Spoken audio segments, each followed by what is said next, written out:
you so much for coming. I totally forgot I wrote any of that. Yeah, thank you. I'm Kat. I'm a senior software engineer from Spotify. Before we get started, I just want to give a very quick thank you to everyone who helped organize stackconf.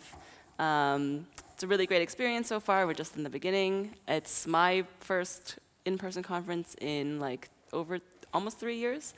So yeah, I'm very thankful for the opportunity. And yeah, it's not so easy to come by anymore.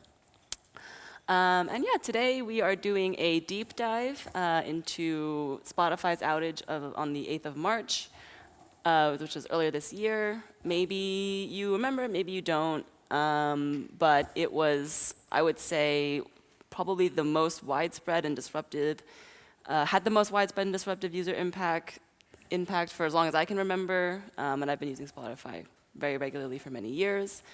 It was also the very first time that I was ever on call for Spotify. It was like my very first week. And yeah, I've never done it like fully remotely, like it happened in the evening, Berlin time. And yeah, it was just like an experience that definitely made an impression. And also, yeah, it happened around like 1 or 2 weeks before the call for papers was due, and I did really want to talk about something, and so I finally jumped at the opportunity to do that. A little bit about me. Yeah, it's been mostly a back-end software engineer for 8 years. I'm originally from New Jersey.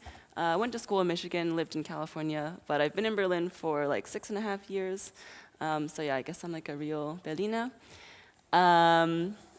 Like what I was just introduced, I do like a lot of distributed systems, scaling them, building, designing them. And I also, to be honest, quite like incidents. I think I can admit that now that I'm doing a talk about it. Obviously not if they happen too often or if I'm like completely alone, but I don't know. It kind of like gets the blood flowing, like you're super focused on something.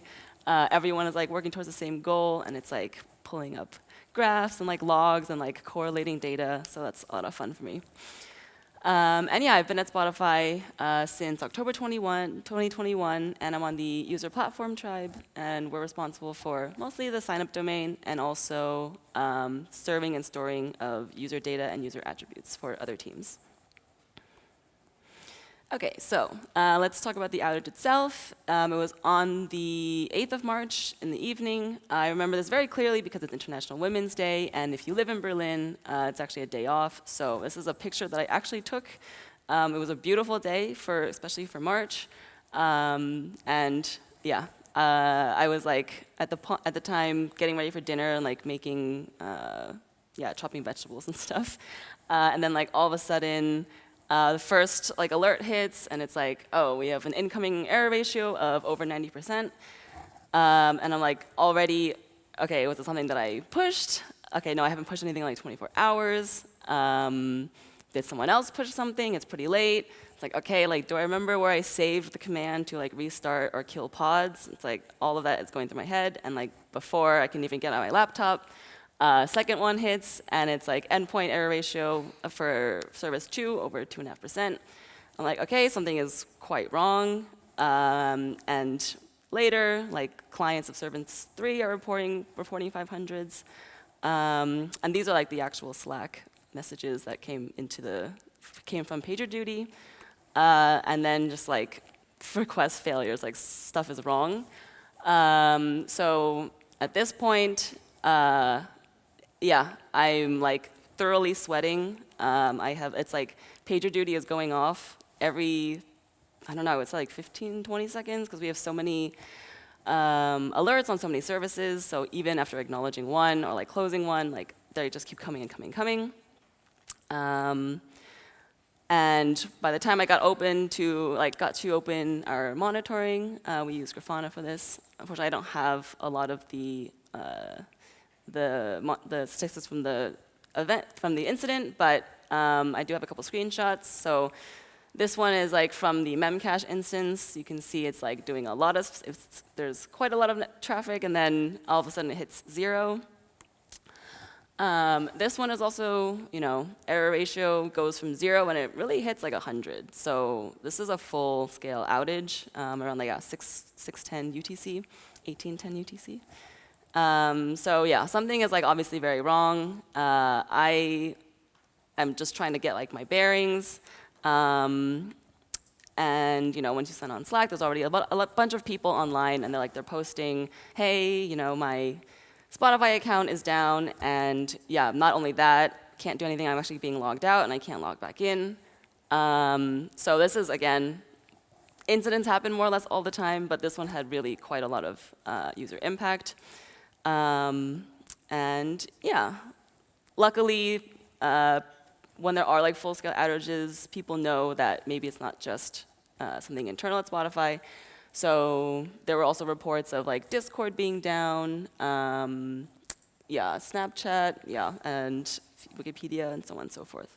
So by then I was like, okay, like maybe there's something a little bit bigger going on. So yeah, now we can talk about what actually happens at Spotify. So this is our tech stack is, yeah, we are mostly on Google Cloud. I think we did a migration back in 2015, 2016. Before then, it was actually all hosted on premises.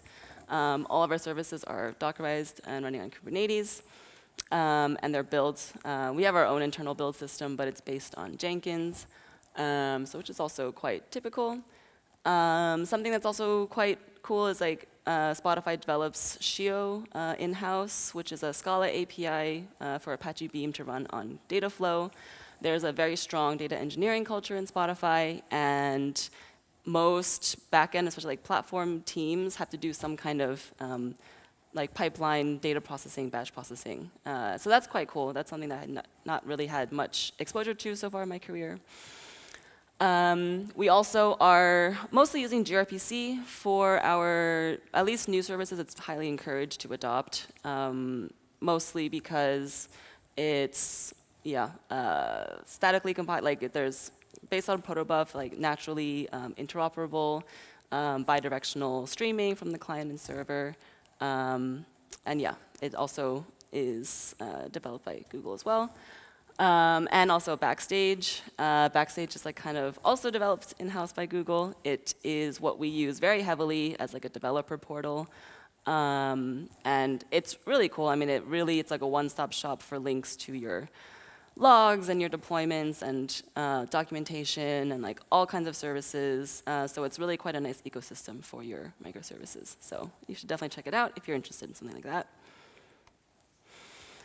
This is a like super simplified and very basic architecture diagram. We have obviously a lot of front-end clients and devices, and then we have a microservice architecture in the back. I think we have like, I would say almost like thousands of services. Probably should have checked before I got up here, but forgot to do that. And so we are, again, I said I'm on user platform, and we are the source of truth for most user data and attributes. So we are a dependency for a lot of other teams. And I think we serve 1.8 million requests out of 3 data centers all around the world. So that's a pretty impressive number just on its own. But yes, when we go down, then definitely a lot of our callers go down as well, and yeah, we definitely went down that day. Okay, so now we're getting like a little bit closer to the root cause of the problem. So let's talk about what happens around service discovery. So we actually have 2 systems for it. This is the first one. It's called Nameless. It was also developed around like 2015.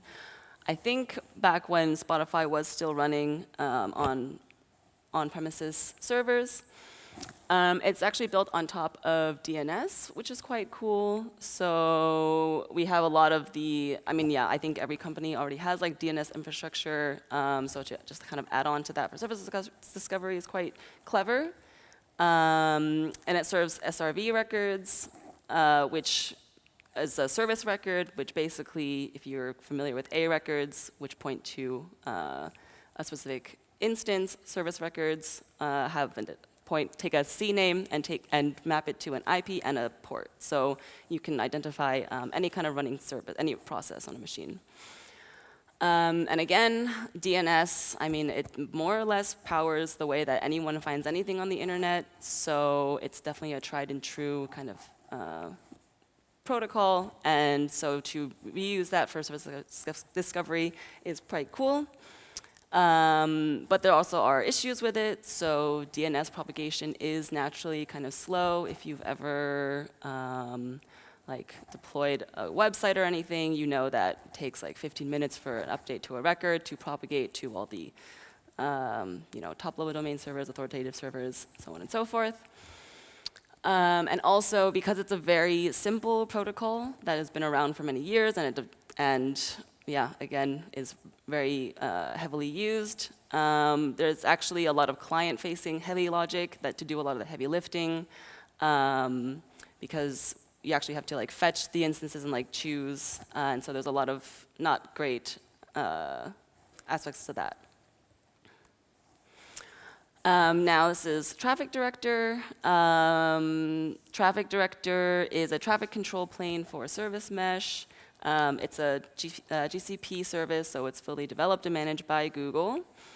I guess you could think of it mostly as like it sits above the service mesh and almost like a orchestrator of some kind. So you can, kind of assign your service meshes into groups, like assign rules to them.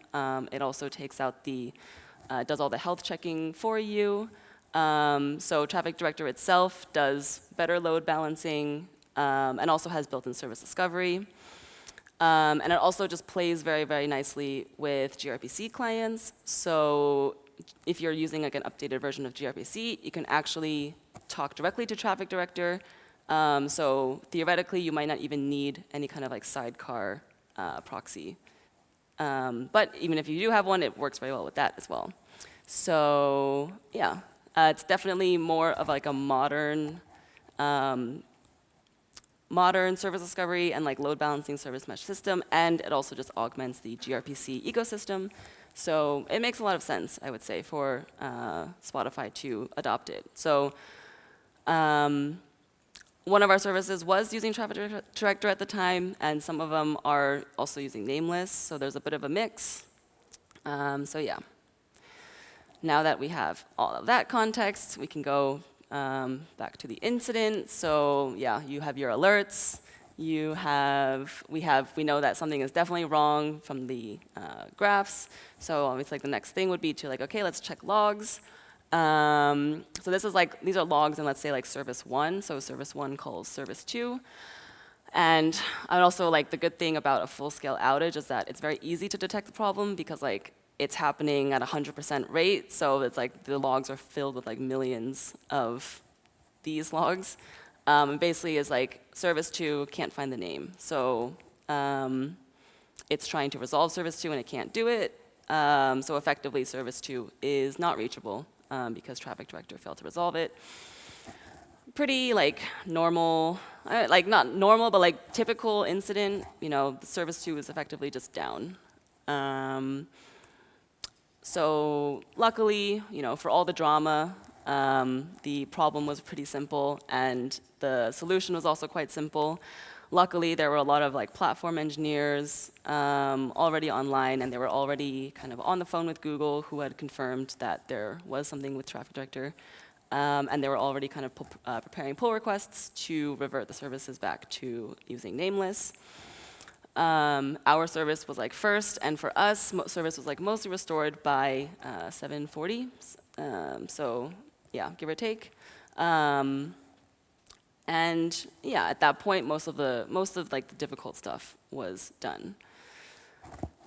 Yeah. So again, a service going down, a service being unreachable is very normal. I'm sure if you're a software engineer, that happens all the time. And so if it were just that, I don't think I would be up here talking to you guys about it. So why were users actually logged out? Because there's a very big difference between the service being unavailable and actually being logged out. Like there was actually like a side effect to this thing. And the answer is actually right here in this log.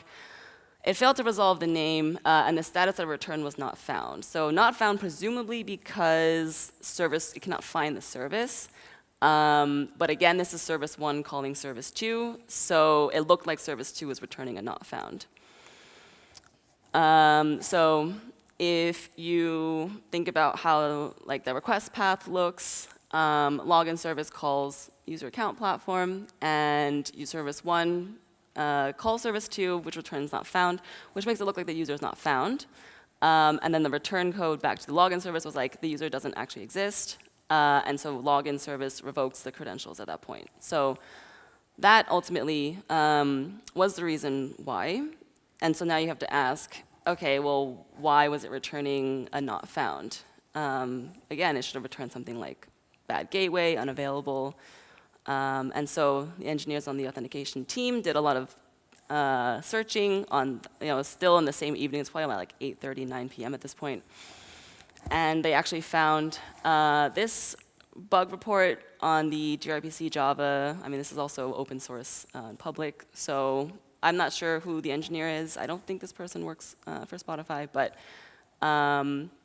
he had mentioned, the resolver actually just blindly propagates the client errors. And he gave like a very similar example, a not found return, like it's propagated back to the application as a not found, which is wrong. So this is also the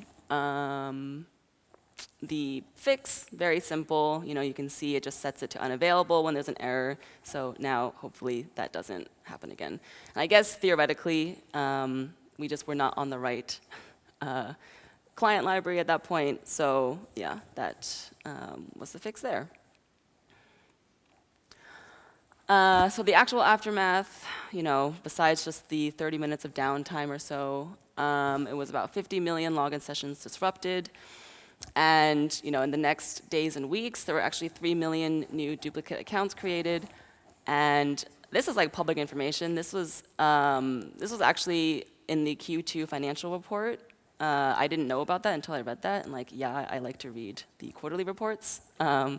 But yeah, that's like quite a lot of business impact as well. And a lot of it definitely is due to, not sure, Spotify doesn't ask you to log out very often. And so when it does, it's like, oh, I don't really know how I logged in before. So it's very easy to just create these new accounts. So yeah. Lessons learned. So for better or for worse, for this particular incident, I don't know if there's that much that Spotify actually did super incorrectly. One thing is you're just at the mercy of third-party SLAs. In today's day and age, I mean, most of us don't own our own servers. We don't own virtualization software. We obviously, offload a lot of functionality to partners as well. And so the best you can hope for is that they, have strict SLAs and they adhere to them. And then sometimes these things just happen. So I would say the login service displayed the correct behavior when it reads to not found. I would say it's definitely correct. Yeah, there was a bug in a very widely used library, but what are you going to do? Are you going to just build your own gRPC Java client? I don't think so. There was a discussion of keeping a fallback to nameless. It's a possibility, but I think there's definitely costs associated with it. You have to maintain both servers. The client logic of switching whenever it happens could also cause problems. And this particular thing has never occurred again with traffic director being down. There have been other DCP-related things, but for this one, does the benefit outweigh the cost? It's definitely a discussion to have, but not sure about that. One thing I would say potentially, architecturally, is keeping fewer synchronous calls on critical paths. So if login service owns whatever it needs to do, then maybe that could have also been avoided. But again, if it's also using traffic director to resolve, it could also have issues. SSO login versus email login is very confusing. And again, maybe Spotify should ask you to re-log in on a device more often. But yeah, I mean, it happens. This is not particular to Spotify. I always forget. There's Google, Facebook, Apple, Microsoft, email. I always have to try a lot of different things when I have to log in again for the first time. And the very last thing is that Spotify is really full of smart, proactive, and supportive people. The number of people who were online during this incident who definitely didn't have to be was like really was like very heartwarming. Everyone is like physically alone, but very in tune. Like just all again, like everyone kind of solving the same problem, which is just like let's just get login working again.